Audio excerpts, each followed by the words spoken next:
Welcome to our channel, English Time with me. Okay, my dear students, you can see there are certain words written on the board. There are 7 words written on the board and their meanings as well. Okay, now what I want to say, what I'm going to teach you today. There are these words. These words are when they are used in singular form, they have one meaning. Okay, but when they are used in plural forms, or you can say the plural forms of these words, they have 2 meanings. Okay, for example, arm means your upper limb, आपका बाजू. ठीक है, arm जब singular form में use होगा, मैंने यहाँ पे लिख के भी रखा है upper limb, your upper limb. ठीक है, लेकिन जब आप इसका प्लूरल करेंगे, चलिए इसका प्लूरल हम करते हैं arms. Now what does this arms mean? ठीक है, आर्म्स मीन, एक तो इसका मतलब है, ठीक है, योर अपर लिम्स, आपके दोनों बाजू. ठीक है, इसी का प्लूरल आ जाएगा. दूसरा इसका मीनिंग है आर्म्स का वेपन, सामान. Okay, weapon. ठीक है, कुछ बंदूकें हैं, कुछ और सामान है, बॉम्ब्स. ठीक है, जैसे हम कहते हैं the police recovered huge arms and and ammunitions. Police recovered huge arms and ammunitions. Police ने बहुत ज्यादा सामान पकड़ा. वो क्या होता है? वो वेपन्स होता है. Arms means weapons. आर्म्स के जब ये प्लूरल फॉर्म में आ गया, इसके 2 मीनिंग्स निकलते हैं. एक अपर लिम्स, दोनों बाजू. ठीक है, एक आर्म्स मीन्स वेपन. ठीक है, लेकिन आर्म का मतलब वेपन नहीं है. जब ये सिंगुलर फॉर्म में यूज होगा, इसका मतलब वेपन नहीं है. जब प्लूरल फॉर्म में यूज होगा arms, it means weapon. Okay, इसी तरह से हमारे पास दूसरा वर्ड है custom. Custom means habit. You can see there, custom means habit. आपकी कोई आदत है या आपके रस्म रवाज भी हम इसको लोकल लैंग्वेज में ट्रांसलेट करते हैं, but custom means your habit. ठीक है, कस्टम सिंगुलर फॉर्म में है, लेकिन जब आप इसको प्लूरल करेंगे, ठीक है, चलिए इसका प्लूरल करते हैं. Customs. Customs means one meaning is habits, इसी का plural custom, habit, customs, habits, no issues.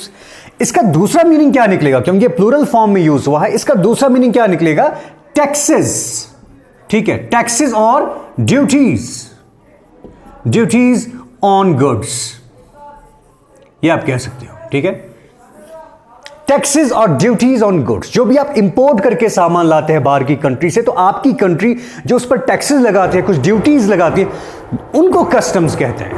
We can say that the government imposed huge customs on the goods. ठीक है, जो भी सामान आपने बाहर से लाया है, ठीक है, उस पर काफी ज्यादा टैक्सेस उन्होंने लगाए, काफी ज्यादा ड्यूटीज उस पर लगाए, तो उनको आप कस्टम्स कहते हैं. तो कस्टम्स जब ये प्लूरल फॉर्म में आएगा, इसका मतलब हैबिट्स भी है, और इसका मतलब क्या है? Taxes, duties on goods. ठीक है, तो हैबिट के सेंस में जब आप इसको यूज करते हैं सिंगुलर फॉर्म में या प्लूरल फॉर्म में, जब हैबिट के सेंस में यूज होगा, so we can say this is our local custom. For example, हम कहते हैं ये हमारा लोकल कस्टम है, ये हमारी लोकल कोई हैबिट है, ये हमारी कोई लोकल रस्म है. ठीक है, ठीक है, द कस्टम ऑफ मैरिज और द कस्टम्स ऑफ मैरिज, शादी ब्याह की कुछ जो रस्में होती हैं, ठीक है, उस सेंस में यूज होता है. Okay, then we have word number 3, colour. Colour means hue.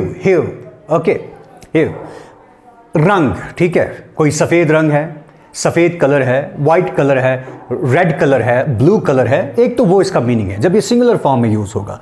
But जब हम इसका प्लूरल बनाते हैं, ठीक है, जब हम इसको प्लूरल फॉर्म में यूज करते हैं, कलर्स मींस, एक तो कलर्स मींस, एक तो हम यही लिखेंगे इसी का प्लूरल ह्यूज, बहुत सारे रंग. ठीक है, कलर्स. दूसरा मीनिंग इसका क्या है कलर्स का? फ्लैग और फ्लैग्स, झंडे, फ्लैग्स. ठीक है, try colour, Indian try colours means Indian flag. Indian national colors, it means Indian national flag. ठीक है, Spanish national colors means Spanish national flag. तो इसका मतलब प्लूरल में बहुत सारे रंग भी है, एंड देन फ्लैग, फ्लैग भी इसका मतलब निकलता है जब ये प्लूरल फॉर्म में आता है। Then we have minute, minute means a unit of time, a unit of time, time का एक यूनिट है मिनट। एक घंटे में 60 मिनट्स होते हैं, there are 60 minutes in 1 hour, ठीक है। ये इसका मतलब वो है 1 मिनट, ठीक है। 60 सेकेंड्स जिसमें होते हैं 1 मिनट, ठीक है। जब आप इसका प्लूरल करते हैं मिनट्स, इसका प्लूरल मिनट्स आता है, what does it mean? Units of time, units of time, एक मतलब इसी का प्लूरल आएगा यूनिट्स ऑफ टाइम, ठीक है। आप कितने मिनट्स में ये लेटर लिखेंगे? फॉर एग्जाम्पल हम कहते हैं मैं 5 मिनट्स में लिखूंगा, इसका मतलब ये है minutes, units of time. 5 minutes, it will take me 5 minutes to write a letter, it will take me 10 minutes to sing a song, इस तरह से इसका मतलब ये है। लेकिन इसका दूसरा मीनिंग क्या है इस मिनट्स का, इस प्लूरल फॉर्म का? मिनट्स मीन्स आप कह सकते हैं, sorry, proceedings, proceedings of a meeting, proceedings of a meeting, proceedings of meeting. कोई मीटिंग हुई है आपके यहां, उस मीटिंग में क्या क्या हुआ, इस मीटिंग में कौन कौन सी चीजें डिस्कस हुई, उसकी प्रोसीडिंग्स, उनको मिनट्स कहते हैं।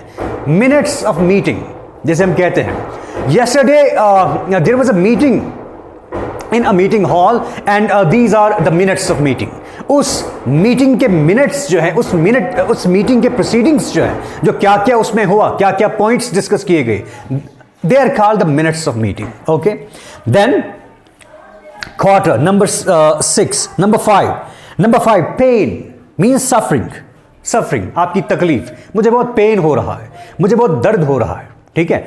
इसका मतलब एक मतलब ये है। लेकिन जब आप इसकी प्लूरल फॉर्म करते हैं pains, pains means your care. एक तो इसका मतलब सफरिंग्स आएगा, इसी को आप प्लूरल फॉर्म में लिखेंगे सफरिंग्स, और दूसरा मतलब इसका निकलेगा केयर, केयर, केयर, ठीक है, ठीक है, केयर जो आप यूज करते हैं, ठीक है। So he takes pains when he travels with me.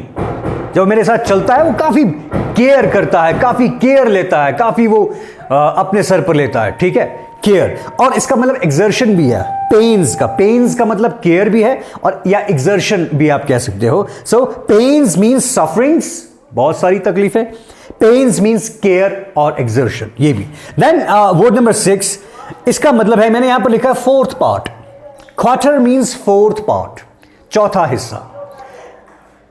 Quarter of a year, एक साल का चौथा हिस्सा, 3 months।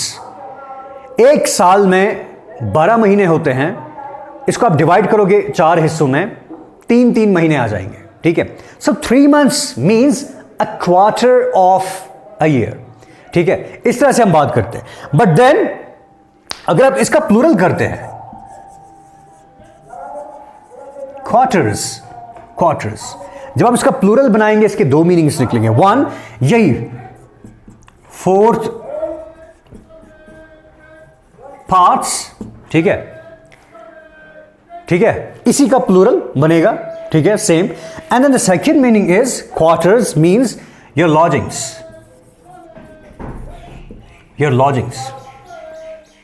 The place of residence, quarters. He lives in quarters. The government has provided us with quarters. Government ने हमारे लिए quarters दिए हैं, ठीक है, lodgings जहां पर आप रहते हैं, place of residence, ठीक है। quarters का मतलब lodgings भी है और इसका plural भी। And then we have the 7th and the last word, it is spectacle. Spectacle means sight, कोई मंजर, ठीक है। जब आप देखते हैं spectacle, we can see this beautiful spectacle outside there. हम एक खूबसूरत नज़ारा, खूबसूरत साइट, खूबसूरत मंजर देख सकते हैं बाहर, इसका मतलब यह है spectacle, ठीक है। बट इसका जब आप प्लूरल करते हैं spectacles, ठीक है,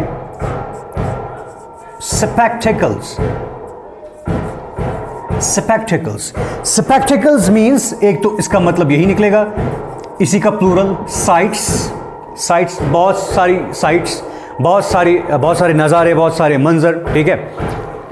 स्पेक्टिकल्स, ठीक है, तो इसका दूसरा मीनिंग जो निकलेगा वो क्या होगा, एंड दैट इज ग्लासेस, या मैं यहां पर लिखता हूं स्पेक्टिकल का ग्लासेस, ठीक है, जब ऐनक पहनते हैं glasses, this is these are my spectacles, these are my spectacles, ठीक है, प्लूरल फॉर्म में जब ये यूज होगा, इसका मतलब ऐनक भी होता है, आपकी ग्लासेस, आपकी ऐनक, ग्लासेस, स्पेक्टिकल्स एंड साइट्स, ये दो मीनिंग्स हैं इसके। लेकिन जो दो मीनिंग्स प्लूरल बना के जो इनके दो मीनिंग्स निकलते हैं, इनकी सिंगुलर फॉर्म में सिर्फ एक ही मीनिंग निकलता है, वो हमने डिस्कस किए, वहां पर इनके दो मीनिंग्स नहीं निकलते हैं। आर्म का मतलब अपर लिम्ब है, आर्म्स का मतलब वेपन है, आर्म का मतलब वेपन नहीं है, कलर का मतलब फ्लैग नहीं है, कलर्स का मतलब फ्लैग भी है। इसी तरह से पेन का मतलब सफरिंग है, पेन्स का मतलब केयर है, पेन का मतलब केयर नहीं है। So we discuss certain nouns, certain words, 7 words today, which are used in one meaning, which have only one meaning when they are used in their singular form, but when they are used in their plural forms or their plural forms, they have two meanings, ठीक है, उनके दो meanings होते हैं, वही आज हमने discuss किए। So it was all about these words. It can add a lot to your vocabulary, अपनी vocabulary में ये चीज़ें ऐड करना और इनको यूज़ करते जाना if you want to improve your vocabulary. Okay, thank you very much.